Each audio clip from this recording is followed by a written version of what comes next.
Hello, everyone, and welcome back to English in Fluency. I am your host, Alex, and I am so happy to see you here today for another deep dive into the English language. Have you ever been in a conversation where you felt completely lost because you just could not tell if someone was telling you the absolute truth or simply sharing their personal feelings? It can be very confusing, right? You are listening, you are understanding the words, but somehow you miss the point because you cannot separate what is real from what is just a belief. Well, today we are going to fix that completely. We are going to master the art of distinguishing between facts and opinions because when you can do this, you stop just hearing words and you start understanding the real message behind them. This is going to be a B1 English listening practice session, but it is going to be much more than that. It is going to be a guide to help you follow discussions clearly without getting lost. So, grab a cup of coffee, get comfortable, and let's get started on this journey together. First, let's talk about why this is so important for your English fluency. When you reach a B1 level, you are moving beyond simple phrases like, "The cat is on the mat," or "I like apples." You are entering a world where people discuss ideas, they debate news, they talk about their work, and they share their feelings about the world. In these situations, language becomes a tool not just to describe things, but to persuade, to argue, and to express points of view. If you treat every opinion as a fact, you might be easily misled, or you might misunderstand how strongly someone feels about a topic. On the other hand, if you treat a clear fact as just an opinion, you might ignore important information. So, our goal today is to tune your ears to hear the difference. We are going to look at signal words. We will listen to real-world style conversations, and I will guide you through them step by step. To begin, we need to be very clear on our definitions. A fact is something that can be proven to be true. It is objective, meaning it does not depend on how someone feels about it. For example, if I say, "The sun rises in the east," that is a fact. We can prove it with science and observation. It is true for everyone, everywhere. If I say water boils at 100 degrees Celsius, that is also a fact. You can test it, you can measure it, and the result is the same. However, an opinion is a subjective statement. It is based on feelings, beliefs, or personal preferences. It might be true for one person, but not for another. For example, if I say the sun is too bright today, that is an opinion. Someone else might love the bright sunshine. If I say coffee tastes better than tea, that is definitely an opinion. I believe it, but you might disagree, and neither of us is wrong. The tricky part in English listening is that people often mix these two together. They might state a fact, and then immediately follow it with an opinion. Or they might phrase an opinion so strongly that it sounds like a fact. Let's look at some signal words that act like little red flags to warn you that an opinion is coming. When you hear words like "I think," "I believe," "I feel," "in my opinion," "it seems to me," or "from my perspective," you know the person is about to share their personal view. Other words like good, bad, beautiful, terrible, best, and worst are also clues because they describe judgment rather than measurement. For example, listening to someone say, "This is the best pizza in the city," is very different from hearing, "This pizza costs $10. One is a judgment, the other is a price. But be careful, sometimes people drop these signal words. Someone might just say, "That movie was boring." That is still an opinion, even though they didn't say, I think. Context is key. Now, let's put this into practice with a story. I want you to listen to a conversation between two friends, Sarah and Liam. They are talking about a new restaurant in town. As you listen, try to spot which sentences are facts and which are opinions. Sarah says, "Have you been to the new Italian place on Main Street yet? It opened last Tuesday." Liam replies, "No, I haven't. Is it any good?" Sarah continues, "Well, it is right next to the old library, which is very convenient for me. I went there yesterday with my sister." Liam asks, "And? How was the pasta?" Sarah answers, "I thought the pasta was absolutely delicious.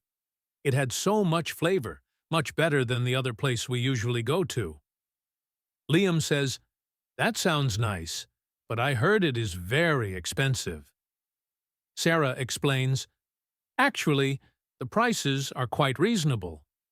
My main course was only $15, which is cheaper than most places downtown. However, the service was a bit slow. We had to wait 20 minutes for the menu, which was annoying." Liam laughs and says, "I hate waiting for food. I think I will try it on a weekday when it is less busy." Okay, let's hit the pause button and analyze that. First, Sarah said, "It opened last Tuesday." Is that a fact or an opinion? That is a fact. We can check the calendar and the opening date. Then she said, "It is right next to the old library." That is a location fact. Then she said, "I went there yesterday with my sister." That is a fact about her past action. Now, listen to this part. "I thought the pasta was absolutely delicious." That is an opinion. The word delicious is a judgment, and she starts with, "I thought." She also said, "It had so much flavor, much better than the other place we usually go to." Saying it is better is a comparison of quality, which is a classic opinion. Then Liam said, "That sounds nice," which is his opinion. Sarah later said, "The prices are quite reasonable." Is that a fact? No, reasonable is a judgment. But then she added, "My main course was only $15. That is a fact. It is a specific number. She also said, "The service was a bit slow." This is interesting. Is slow a fact or an opinion? Usually, time is a fact. If she said, "We waited 20 minutes, that is a fact. But saying the service was slow is her opinion of that time. To an old person, 20 minutes might feel fast. To a hungry person, it feels slow. So, be careful with descriptive adjectives. Finally, Liam said, "I hate waiting for food." That is a fact about his feeling. It is a fact that he hates it, but the reason is his personal preference. See how they weave in and out? You have to listen very closely to catch the switch. Now, let's move to a slightly more formal setting. This is very useful for the workplace or for academic discussions. We are going to listen to two colleagues, Marcus and Elena, who are discussing a new project at their office. They are talking about changing their working hours. Pay attention to how they use facts to support their opinions. Marcus starts by saying, "Elena, did you see the report about employee productivity last month? The data shows that output drops by 20% on Fridays." Elena replies, "Yes, I saw that. It is worrying. In my opinion, we should change our schedule to have 4-day work weeks. I really believe it would improve morale." Marcus responds, "I see your point, but I am not sure it is practical. The fact is, our clients expect us to be available 5 days a week. If we close on Fridays, we might lose business." Elena counters, "That is a valid concern. However, I think we could offer a rotation system. Some people work Monday to Thursday. Others work Tuesday to Friday. It seems like a fair solution to me. Marcus says, perhaps, but implementing that software would be costly and complicated. I feel that the current system is simpler, even if productivity is lower on Fridays. Let's break this down because it is rich with B1 level structures. Marcus starts with a fact. The data shows that output drops by 20% on Fridays. Data implies proof, so this is presented as a fact. Then Elena gives her opinion. In my opinion, we should change our schedule. She uses the exact phrase, in my opinion, which makes it very clear. She adds, I really believe it would improve morale. Improve morale is a prediction and a judgment. Marcus replies with a fact. Our clients expect us to be available 5 days a week. This is presented as a general truth about their business. Then he gives an opinion based on that fact. I am not sure it is practical. Practical is a judgment. He also predicts we might lose business, which is a possibility, not a confirmed fact yet. Elena suggests a rotation system and says, it seems like a fair solution to me. Seems is a soft way to give an opinion. It is not definitely fair, but it seems that way to her. Marcus ends by saying, I feel that the current system is simpler. Again, feel is the key word for opinion, and simpler is a comparative adjective. Notice how in a professional discussion, people use facts to back up their opinions. If you can hear the difference, you will understand the logic of their argument. You will know when they are talking about hard data and when they are just sharing a gut feeling. Now, I want us to look at a situation where the difference between fact and opinion can cause a misunderstanding. This happens a lot when people are passionate about a topic. Let's listen to a conversation between two neighbors, Tom and Lisa, who are discussing a plan to build a new shopping mall in their town. Tom is against it, and Lisa is for it. Tom says, this mall is a terrible idea. It will destroy the peace and quiet of our neighborhood. It is going to be ugly and loud. Lisa replies, I don't agree. I think it will be great for the community. The town council said it will create 500 new jobs, which is exactly what we need. Tom argues, jobs are not everything. The traffic will be horrible. I read online that it will increase travel time by 30 minutes. That is a fact. Lisa says, well, I think the convenience of having shops nearby is worth a little extra traffic. Plus, the design plans look beautiful. It will be modern and nice. Okay, let's untangle this. Tom is very emotional. He says, this mall is a terrible idea. That is a strong opinion. Terrible is a judgment word. He says, it will destroy the peace and quiet.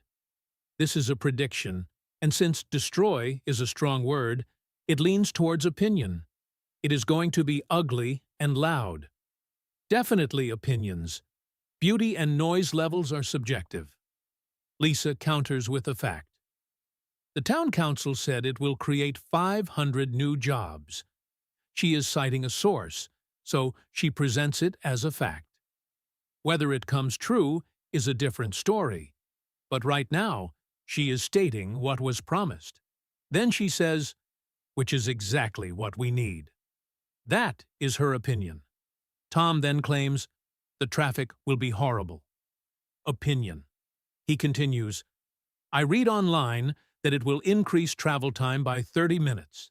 That is a fact. He is asserting that the 30-minute increase is a fact because he read it. However, we must be careful. Just because someone reads something online does not make it a fact. But in terms of English grammar, he is presenting it as a factual claim. Lisa finishes with, I think the convenience is worth a little extra traffic. This is a value judgment, an opinion. She also says, the design plans look beautiful. Another opinion. When people argue, they often state their opinions as if they were facts, to sound more convincing. As a listener, your job is to stay calm and identify which parts are proven and which parts are just their personal feelings about the matter. Now that we have heard several examples, I want to give you a specific listening strategy that you can use anytime you are watching a movie, listening to the news, or talking to friends. I call this the question the source technique. When you hear a statement, ask yourself one simple question. Can this be proven right or wrong with evidence? If the answer is yes, it is likely a fact. If the answer is no, or if it depends on who you ask, it is an opinion. Let's practice this mental exercise with a few quick sentences. Imagine you hear these sentences in real life. Sentence 1. The meeting starts at 2 o'clock. Can we prove this? Yes. Look at the schedule. It is a fact. Sentence 2. The meeting will be boring. Can we prove this? No. Boring depends on the person. It is an opinion. Sentence 3. The company has 50 employees. Yes, we can count them. Fact. Sentence 4. The company has a friendly atmosphere. Friendly is subjective. Opinion. See? It is a simple trick, but it works like magic to clear up confusion. We are going to do one more practice session together before we take this to the next level. This one is about travel. Two friends, Jenny and Robert, are looking at a travel brochure for a trip to Brazil. I want you to close your eyes for a moment and just visualize the scene. They are sitting at a kitchen table with a laptop open. Listen to the flow of their conversation. Jenny says, "Look at this hotel, Robert. It is right on the beach." Robert replies, "Wow, that looks amazing. It says here that the average temperature in August is 28 degrees. That is perfect weather." Jenny says, "I agree. And the rooms have a view of the ocean. I think a view makes a holiday much more relaxing. Hotels without views are so depressing." Robert laughs and says, "I don't know about depressing, but I do prefer a view. However, look at the price. It costs $200 a night. That is over our budget, isn't it?" Jenny bites her lip and says, "Well, it is expensive, but it includes breakfast. I think breakfast is the most important meal of the day, especially on holiday. If we have to pay for food separately, it adds up." Robert nods and says, "That is true, but we could stay at a smaller hotel further inland. It would be quieter. The noise from the beach bars might keep us awake." Jenny shakes her head. "No way. Staying inland is boring. Being near the action is the best part of a vacation. I really believe we should pay the extra money." Let's analyze this dialogue line by line to ensure you have mastered the skill. Jenny starts with, "It is right on the beach." This describes location. It is a fact. Robert says, "It says here that the average temperature in August is 28 degrees. He is reading data. That is a fact about the climate. Then he says, "That is perfect weather." Perfect is a judgment. That is an opinion. Jenny says, "I agree." She is agreeing with his opinion. Then she says, "I think a view makes a holiday much more relaxing." Here we have "I think" and a judgment about relaxation. Opinion. She adds, "Hotels without views are so depressing." Again, depressing is a strong adjective, definitely an opinion. Robert says, "I don't know about depressing, but I do prefer a view." Prefer is a key word for opinion. It shows his choice. Then he states a fact. It costs $200 a night. A number. A price. Fact. He asks, That is over our budget, isn't it? This is a check against a fact, their budget amount. But the judgment of being over implies a limit. Jenny says, well, it is expensive. Expensive is a relative term. To a millionaire, it is cheap. To a student, it is expensive. So, this is technically an opinion based on their perspective. However, the fact that it includes breakfast is a fact. She says, I think breakfast is the most important meal of the day. This is a general belief, an opinion. Robert says, that is true, agreeing with her logic. He suggests a smaller hotel further inland and says, it would be quieter.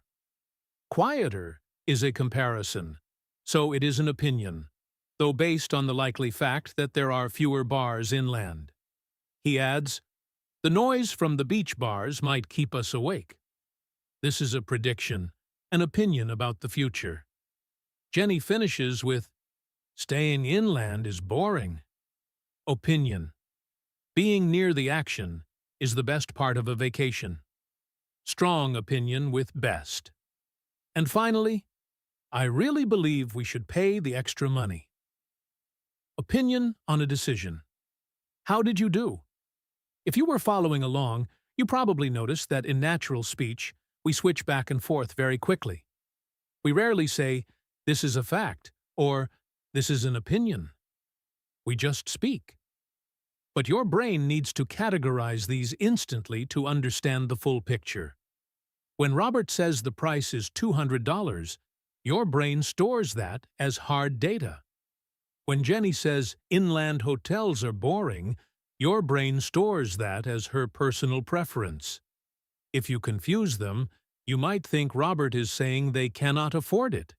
He is just pointing out the price. Or that inland hotels are objectively bad. They are just boring to Jenny. I want to take a moment to talk about hedging.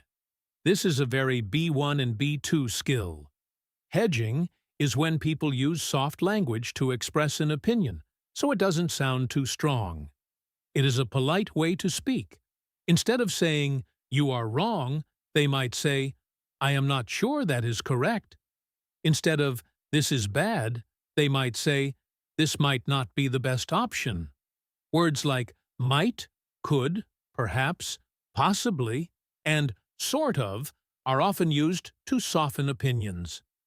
For example, if someone says, it is possible that the train is late, that is technically an opinion or a guess, not a confirmed fact.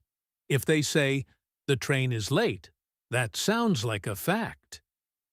In our previous dialogue, Robert used hedging when he said, the noise from the beach bars might keep us awake. He didn't say, the noise will keep us awake. He used might. This is important for listening. If you hear a hedge word like might or possibly, you should immediately tag that statement as an opinion or a prediction, not a solid fact. It adds a layer of uncertainty that you need to hear. Let's try a quick speed round. I am going to say a sentence, and I want you to instantly decide if it is a fact or an opinion. Are you ready? Here we go. The Earth goes around the sun. Fact. Chocolate ice cream is the best flavor. Opinion. She speaks 3 languages fluently. Fact, if it is true. The movie was too long. Opinion. Water freezes at 0 degrees Celsius. Fact. He is a very mean person. Opinion. The concert starts at 8 p.m. Fact. It is going to rain tomorrow. This is a tricky one. It is a prediction based on science, but until tomorrow comes, it is technically an opinion or a probability, not a fact. Red is a bright color. This is generally accepted as a fact in terms of light physics, but bright can be subjective. Usually, we classify color descriptions as facts, but intensity can be an opinion. See how much fun this is? You really have to think about the meaning behind the words. Now, Let's bring this all together with a final, more complex discussion. This is between a teacher, Mr. Clark, and a student, Sophie. They are discussing Sophie's grades and her future. This type of conversation requires a high level of sensitivity to opinions and facts. Mr. Clark says, "Sophie, I have looked at your test results. You scored 85% in math and 90% in science. These are very good scores." Sophie replies, "Thanks, Mr. Clark. I studied hard for them." Mr. Clark continues, "I believe you have a natural talent for science. Your project on volcanoes was excellent. It was the best one in the class." Sophie smiles and says, "I really enjoyed doing it. I find science interesting, but I find history boring." Mr. Clark nods and says, "I understand that. However, to get into university, you need to pass all your subjects. It is a requirement." Sophie sighs, "I know, but I think history is difficult. The dates are hard to remember." Mr. Clark suggests, "Perhaps you need a different study method. It seems to me that you learn better by doing experiments rather than reading books." Sophie says, "That makes sense. I feel like I waste time just reading." Mr. Clark concludes, "Well, the fact remains that you have to pass the history exam. Let's try to find a way to make it work for you." In this conversation, Mr. Clark starts with facts, the test scores. Numbers don't lie. Then he gives an opinion. "I believe you have a natural talent." He is judging her ability. He says the project was excellent and the best one. Both are opinions, though informed ones. Sophie shares her feelings. "I find science interesting. I find history boring." These are facts about her feelings, but opinions about the subjects. Mr. Clark states a fact about the university rules. It is a requirement. Sophie shares her struggle. "I think history is difficult." Opinion. She explains a reason. The dates are hard to remember. This is a fact about her experience, but hard is subjective. Mr. Clark offers an opinion on her learning style. "It seems to me that you learn better by doing experiments." He uses the hedge, "seems to me." Sophie agrees with an opinion. "I feel like I waste time." Finally, Mr. Clark reinforces the hard fact. "The fact remains that you have to pass." He uses the phrase, "the fact remains," to emphasize that this is not open for debate. It is the reality of the situation. We have covered a lot of ground so far, but we are just getting started. Now, we are going to level up. We are going to look at some trickier areas where people state their opinions as if they were absolute truths. This happens a lot in politics, advertising, and even friendly arguments. If you can spot this, you will become a much more powerful listener and speaker of English. So, let's jump right in with a new concept called generalizations. A generalization is a statement that says something is true for a whole group of people or things based on only a few examples. Often, these sound like facts, but they are actually opinions. For example, if someone says, "Teachers are strict," is that a fact? No, it is a generalization. Some teachers are strict, some are not. It is an opinion about the group.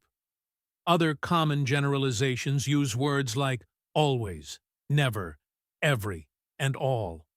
If you hear, "It always rains in London," that sounds like a fact about the weather, but it is actually an exaggeration, which is a form of opinion. It does not rain every single second. So, when you hear these absolute words, your ears should perk up.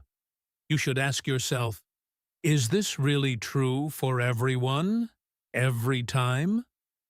Usually, the answer is no. Let's listen to a conversation between two roommates, David and Mia, who are discussing household chores. This is a very common situation where opinions clash. David says, "I am so tired of cleaning the kitchen. Men are just naturally messier than women, so I guess I will clean it up again." Mia replies, "That is ridiculous. You are making excuses. The fact is, you just don't put your dishes in the dishwasher. It has nothing to do with being a man." David argues, "But it is true. My brother is messy too. I think it is in our DNA. Cleaning is just a woman's job." Mia sighs and says, "David, that is a very old-fashioned opinion. My dad does all the cleaning at their house. Being clean is about habit, not gender. If you made a schedule, you would see that you create more mess." Okay, let's pause and dissect this. David starts by saying, "Men are just naturally messier than women." He presents this as a scientific fact, perhaps even saying it is in our DNA. But is it a fact? No. It is a stereotype and a generalization. It is his opinion to justify his behavior. Mia counters with, "The fact is, you just don't put your dishes in the dishwasher." Here, Mia is pointing to a specific action. She is observing a behavior. That part is closer to a fact.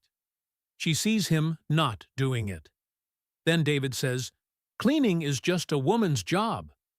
This is a strong opinion based on tradition, not objective reality. Mia replies, "That is a very old-fashioned opinion." She correctly labels it. She then offers a fact. "My dad does all the cleaning at their house." This is a specific example that proves David's generalization is wrong. She ends with an opinion. Being clean is about habit. That is her belief, but it sounds like a very reasonable one.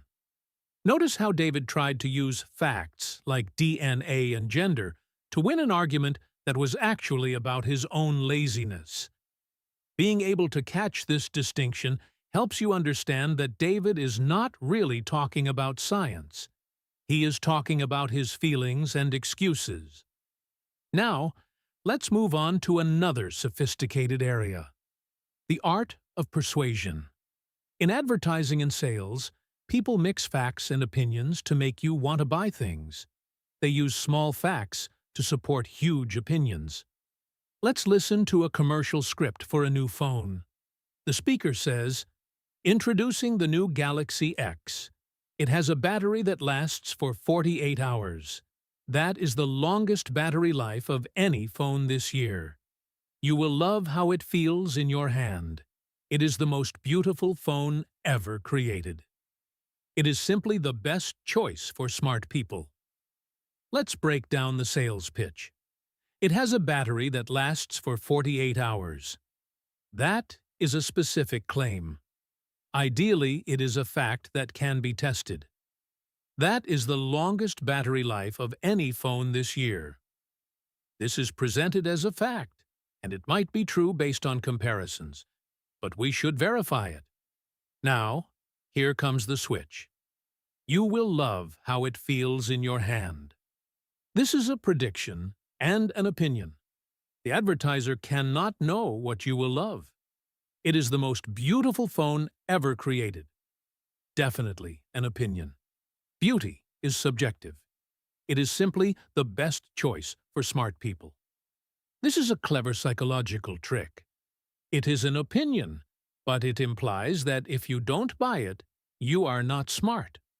When you listen to advertisements in English, try to separate the technical specifications, the facts, from the emotional promises, the opinions. The tech specs tell you what the phone does.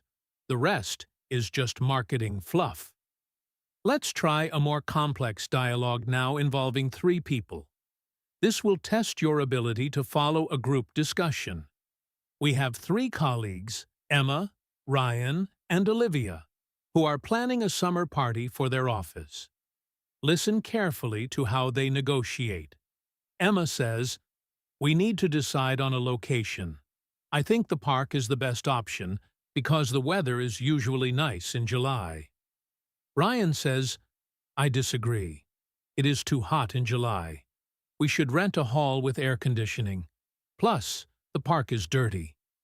Olivia adds, well, actually, I checked the park website yesterday, and they have cleaned it up recently. It looks very clean now. Also, renting a hall costs $500, and our budget is only $300. Emma says, see, Ryan, that is a fact we cannot ignore. We cannot afford a hall. Ryan replies, okay, but I still think it will be uncomfortable. I hate sweating in nice clothes. Olivia suggests, what if we go in the evening when it is cooler? The sun sets at 8 o'clock in July. That is a fact. Emma says, that sounds like a great compromise. I feel much better about that. This is a great example of a debate. Let's analyze the flow. Emma starts with an opinion. I think the park is the best option. She supports it with a general belief. The weather is usually nice. Ryan disagrees with an opinion. It is too hot. He adds another opinion. The park is dirty. Then Olivia brings in the facts. I checked the park website. They have cleaned it up recently. This is factual evidence based on research. She states another fact. Renting a hall costs $500, and our budget is only $300. These are numbers. They are undeniable. Emma uses this fact to support her opinion that the park is better. Ryan still holds his opinion. I still think it will be uncomfortable. He explains why with a personal feeling, I hate sweating. That is a fact about his preference, but it leads to his opinion. Olivia then proposes a solution based on a fact. The sun sets at 8 o'clock. This is a scientific fact. She uses the fact to address Ryan's opinion about the heat. Finally, Emma agrees, saying, I feel much better about that. In this discussion, the solution was found by using facts, the budget and the sunset time, to solve the problem raised by opinions, the heat and the comfort. This is how effective communication works. Now, I want to talk about a specific type of phrase that can be very confusing. These are phrases that introduce opinions as if they were facts. You might hear people say things like, obviously, we should go home, or it goes without saying that this is a bad idea, or clearly, he is lying.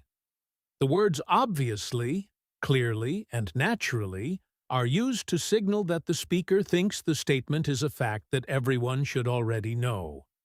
But often, it is just their strong opinion. For example, if I say, clearly, blue is the best color, that is not a fact. It is not clear to everyone. It is just my preference. When you hear these certainty markers, be careful. Do not just accept the statement as true. Ask yourself if it really is obvious, or if the speaker is just trying to sound confident. Let's practice this with a short story about a customer returning a product to a store. The customer, named John, is talking to the manager, named Mrs. Green. John says, I want to return this jacket. It is clearly defective. Mrs. Green looks at it and says, I don't see any defects. It looks fine to me. John insists, well, the fabric is too thin. It is obviously poor quality. A good jacket should be thick. Mrs. Green replies, Sir, the label says it is a lightweight summer jacket. That is a fact. It is designed to be thin. If you wanted a thick jacket, you should have bought a winter coat. The quality is actually very high for a summer item. John says, I still think it is a ripoff. Let's look at the language used here. John says it is clearly defective. He uses clearly to make his opinion sound like a fact. Mrs. Green disagrees based on her observation. John then says, "It is obviously poor quality." Again, an opinion disguised as a fact with obviously. He supports it with his own standard. A good jacket should be thick. That is his opinion on what makes a good jacket. Mrs. Green counters with actual facts. The label says it is a lightweight summer jacket. She reads the product description. She explains the purpose. It is designed to be thin. That is a fact about the manufacturing. She adds, if you wanted a thick jacket, you should have bought a winter coat. This is a logical conclusion based on the facts. John ends with a pure opinion. I still think it is a rip-off. A rip-off means something that costs too much and is worth too little. This is a subjective judgment. This dialogue shows how clearly and obviously are often just tools to complain. We are going to do one more listening exercise, and this one is a bit different. I am going to read a monologue. This is just one person speaking, sharing their thoughts.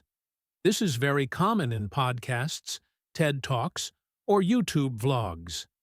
As I read, I want you to count how many opinions you hear versus facts. Here is the monologue from a travel blogger named Chloe. Chloe says, I just got back from Tokyo, and honestly, it is the most incredible city in the world. The population is over 13 million people, which makes it very crowded, but the trains always run on time. It is amazing how efficient the system is. I think every city should look at Tokyo as a model. The food there is delicious, especially the sushi. I ate sushi every single day because it was so fresh. However, the cost of living is quite high. A coffee can cost $5, which is expensive. But despite the price, I believe the experience is worth every penny. You haven't really lived until you have visited Tokyo. Okay, let's analyze Chloe's travel blog. She starts with a strong opinion. It is the most incredible city in the world. Superlative adjectives like most incredible are always opinions. Then she gives a fact. The population is over 13 million people. That is demographic data. She adds an observation, which makes it very crowded. Crowded is an adjective, but given the population number, it is a generally accepted conclusion, though still somewhat subjective. She says, the trains always run on time. Always is a generalization, but in Tokyo, this is a widely known fact about their efficiency. She adds, it is amazing how efficient the system is. Amazing is an opinion. I think every city should look at Tokyo as a model. That is a suggestion, an opinion. The food there is delicious. Opinion. I ate sushi every single day. Fact about her actions. It was so fresh. Opinion on quality. The cost of living is quite high. This is generally a fact, as prices are measurable. A coffee can cost $5. Fact. Which is expensive? Opinion. I believe the experience is worth every penny. Opinion. You haven't really lived until you have visited Tokyo. This is a hyperbolic opinion, a dramatic exaggeration to emphasize her point. Did you catch all of those? Travel blogs are full of facts mixed with heavy opinions. The blogger gives you facts to establish credibility, the population, the price of coffee, so that you trust their opinions. The city is incredible. The food is delicious. When you listen to these, enjoy the opinions, but take the facts if you are planning a trip yourself. Now, let's talk about reports. In a B1 English exam, like the PET exam, or in a business setting, you might need to listen to a report. Reports are supposed to be factual, but they often contain interpretations which are opinions.